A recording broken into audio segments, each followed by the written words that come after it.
YouTube? This is Young Mustard back, and I'm here with another video, and I am here to discuss what the Lakers need to do moving forward. Now that title is kind of a bit broad, but this is simply, me talking about all these rumors of LeBron James, Paul George, all the pieces around them like Randall, Clarkson, Ingram, Lonzo, everything moving forward and what they need to do in order to win a championship, because we all know LA always strives to win championships and rebuilding processes always take, not that long.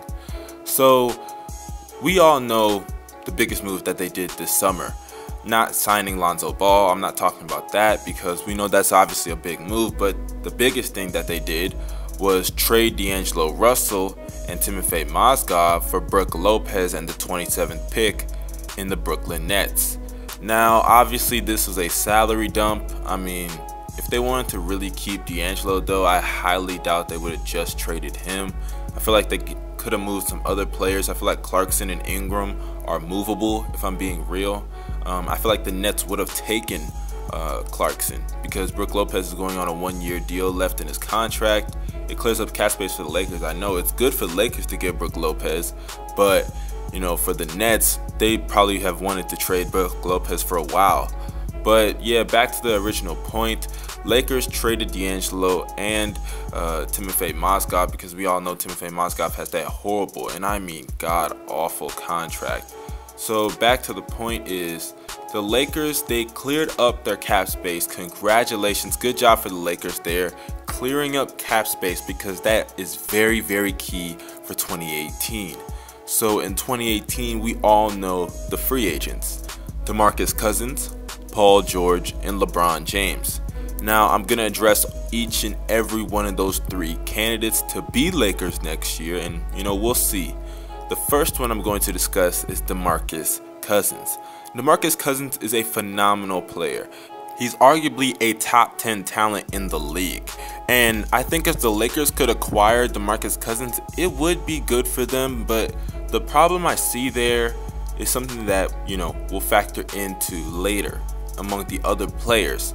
But if they got DeMarcus, it'll be solid for them. DeMarcus Cousins is below the age of 30. He's in his prime right now physically. Hopefully mentally he gets better, but that's just a topic for another day.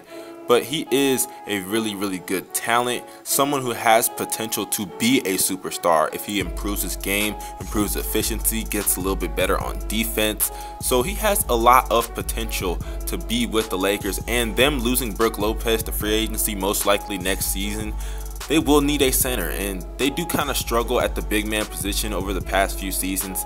Ever since Powell left, and you could even argue Andrew Bynum, because Andrew Bynum played the center position, they haven't really had a consistent center. Let's just be real. The Dwight Howard thing kind of failed. I mean, besides that, I can't even think of any other centers that the Lakers have really succeeded with. So they do kind of need a big man and someone that can be there for the next few seasons, if we're being honest. So DeMarcus would be a solid fit. Let's get into Paul George.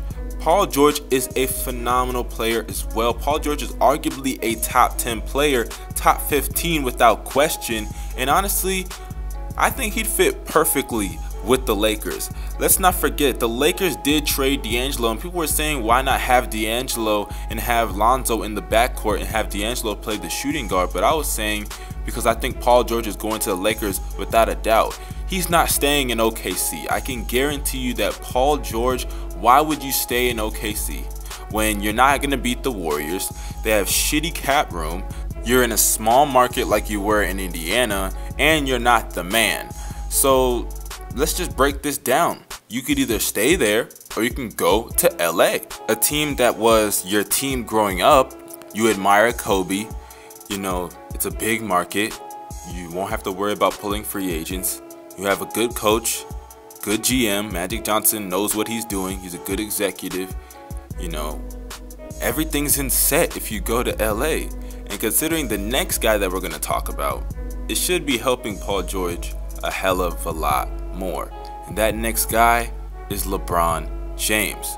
So I know I didn't spend too much time on Paul George, but that's because I personally believe that the two candidates, or should I say, the two biggest candidates for LA next year in free agency should be LeBron James and Paul George. And I'm going to kind of merge both of their situations together because LeBron James, after next season, is going to be a free agent. And I believe that he is the perfect guy for the Lakers. Let's just look at all the factors here. LeBron James, throughout his whole career, 1, he's never had a good coach. 2, he's always had to be his own GM. 3, he's always had to recruit talent, all this and that. He's had to do so much, had to play make. And I'm not saying that he doesn't want to play make, because he's always stated that he's someone who's willing to make the extra pass, all this and that, his playing style. But him going to Los Angeles should be amazing for him. I mean, think about it. Lonzo Ball is a playmaker, right? We know that. And to be honest, having Lonzo Ball to play make and having LeBron James as just a scorer, you don't think that's deadly? I mean, think about it. LeBron James, who's only focused on scoring, don't get me wrong, he can play make once in a while, have about 5 assists a game, maybe 4 assists a game. But LeBron, who's primarily just trying to score? Because LeBron James, correct me if I'm wrong, everybody, because people they just look at LeBron and they say, oh, he's a great all-around player, but we forget other aspects of his game. He's elite in almost all the categories of the game. Now, his defense surely has regressed, but besides that, he's elite at almost everything else. I mean, are we going to forget that throughout his career, he's shot 50% from the field and 27 points per game? Are we forgetting that? I mean, he's great at pretty much everything throughout his whole career, and he's one of the all-time scorers, so having him just be a scorer, or at least primarily focus on scoring, would be amazing. And as a GM, he can stop being le GM.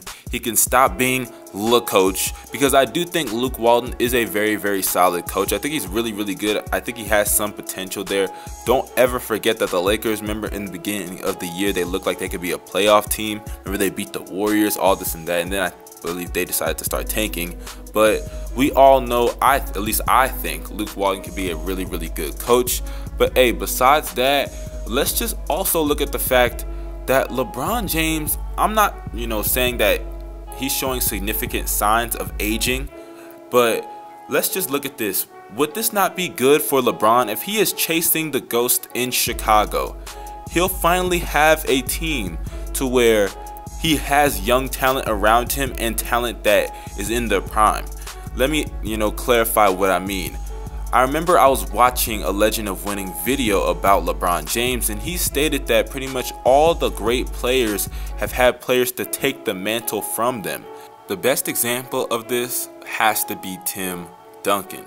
I mean, Tim Duncan was at the point in his career where he could have kept putting up monster numbers and could have kept dominating the game, but Popovich said, hey, let's let Tony Parker and Manu, let's let them take control of the rings for a while, and then when we really, really need you, you can come in and do what you gotta do. So you guys kind of see where I'm going here. LeBron James has never really had that young guy that can step up and be the man once he leaves or something like that. And don't get me wrong, it's not like Kyrie Irving can't be that guy, but they're not going to beat the Warriors, and that situation just does not look good right now. And do we trust Kyrie Irving to really lead a team at this point yet? I don't think so, and I don't think LeBron James is even willing to take that risk when he's chasing the GOAT. So let's just look at the Lakers. And I'm not saying that Lonzo is going to be better than Kyrie, but they are also going to have Paul George. And Paul George can be that guy to take over some of the moments from LeBron James. LeBron James, while he's declining, Paul George will be going into his prime. And then while Paul George starts to decline, you have Ingram, Randall, Clarkson. You also have Lonzo going in their primes. So that would be really, really good for that team. Literally, once one player is declining, another player is on the rise or already in their prime. So that would be really, really good for them. And also, let me address the fact that the Lakers need some improvement this season. I mean, let's just look at this team. Don't get me wrong, I like Brandon Ingram. I'm sure he will be a star in the NBA. Hopefully, I mean, he has that potential. But the problem with Brandon Ingram last season that I saw is that he's hella inefficient. Now, don't get me wrong, towards the end of the year, you know, he turned up the jets and stuff like that. But, I mean, when you're shooting below 41% from the field, I mean, come on, man, we got to have a conversation. But, like I said, he did improve towards the end of the year. Let's just look at the numbers. In the last 20 games last season, Brandon Ingram averaged 13 points, almost 3 assists, almost 4 rebounds, shot 27% from 3. I mean, that's pretty bad. But his field goal percentage was 48%. So, I mean, the guy was efficient from the field, but from 3, not so much.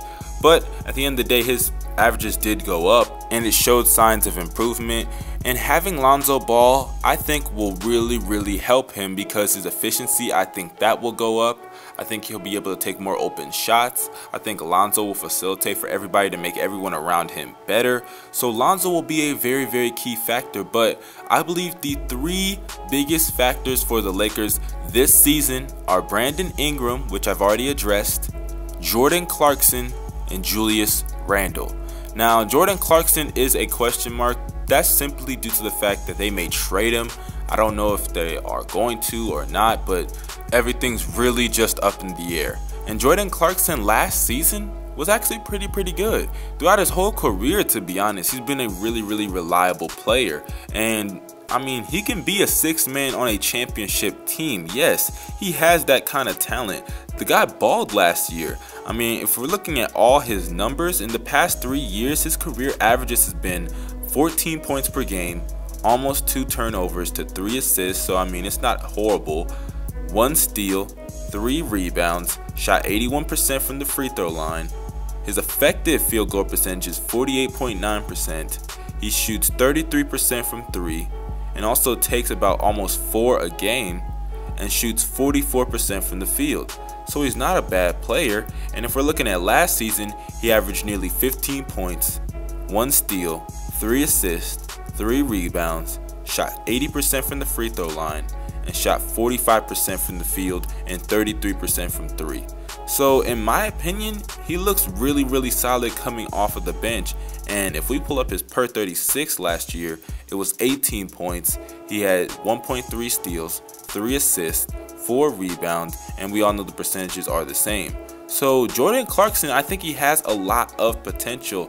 Don't sleep on him. Don't sleep on him. He's going to be a really solid player. I think he's going to be a really good bench player for the Lakers if they are trying to build this dynasty championship team and this roster. And the other last question mark, Julius Randle. Now, don't mistake me when I say this, but Julius Randle, you gotta get a jump shot, or I mean, you may fail in this league. And when I say he may fail, I'm not saying he's going to be a trash player, but he's going to be someone who is going to be a big liability on the court, especially if you're trying to win a championship. And when you look at where the league is headed, where big men are literally just jacking up threes now, I mean, it's crazy. So Julius Randle, you need that jump shot, especially if y'all gonna go against the Warriors or run into teams like Minnesota or teams like the Pelicans, where they got shooting big man. And then also if you're on throwing the Nuggets because they got Paul Millsap and they got Nikola Jokic, I mean, Julius Randle, you're going to need that jump shot, bro. It's kind of gotten to that point where you got to develop it. And I know I'm not saying he's going to be a trash player. I'm just saying that it could hurt his team and it could hurt him and his development. So also, let's address one more thing.